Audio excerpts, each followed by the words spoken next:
Hello everyone, I am रुचि। सो हमने इसके पहले देखा था इंडिया की स्टेट एंड उसकी कैपिटल, उसके बाद देखा था यूनियन टेरिटरीज एंड उसकी कैपिटल। अब मैं सोच रही हूँ कि पहले मैं सारे स्टेट कवर कराऊँ, उसका पूरा ए टू जेड जो भी पार्ट जो। चलिए तो अब अपन देखते हैं कि एमपी के बारे में, एमपी का इंट्रोडक्शन देखते हैं अपन। तो एमपी को क्या कहा जाता है? हार्ट स्टेट कहा जाता है। देन एमपी को क्या कहा जाता है? सेंट्रल इंडिया कहा जाता है क्योंकि सेंट्रल में प्रेजेंट है। एमपी को क्या कहते हैं? लघु भारत भी कहा जाता है। देन एमपी को क्या कहा जाता है? डायमंड स्टेट भी कहा जाता है क्योंकि यहाँ डायमंड पाया जाता है। एमपी को क्या कहा जाता है? मदरलैंड ऑफ रिवर, यहाँ से बहुत सारी रिवर्स गुजरती है इसलिए से मदरलैंड ऑफ रिवर कहा जाता है।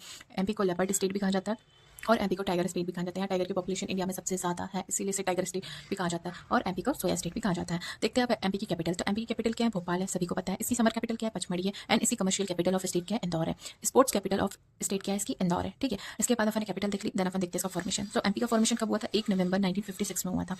इसके बाद जब एमपी को डिवाइड किया गया छत्तीसगढ़ और एमपी में, दो भागों में डिवाइड किया गया, तो इसका फॉर्मेशन कब हुआ? 1 नवंबर 2000 में इसको डिवाइड किया, एमपी को बनाया गया, एमपी से फिर छत्तीसगढ़ को तोड़ा गया। देन एमपी का एरिया कितना है? 3,08,252 किलोमीटर स्क्वायर, मतलब ये पूरे इंडिया का कितना एरिया कवर करता है? 9.38% एरिया इंडिया का कवर करता है। इसे क्या कहता है? फर्स्ट एमपी के सबसे एरिया वाइज सबसे बड़ा स्टेट कौन सा है? राजस्थान है। देन उसके बाद कौन सा सेकंड वाला? एमपी है। एमपी क्या है? Second largest state of India है। ठीक है, एरिया के अकॉर्डिंग। फिर एमपी में कितने डिस्ट्रिक्ट है? 55 डिस्ट्रिक्ट है और 10 क्या है इसमें? एडमिनिस्ट्रेटिव डिविजन है। देन एमपी का हाईकोर्ट का है? जबलपुर हाईकोर्ट में क्या है? एमपी का हाई का है। एमपी में बाकी 2 ब्रांचेस का है, एक तो इंदौर में है, देन सेकंड इज ग्वालियर में। Thank you.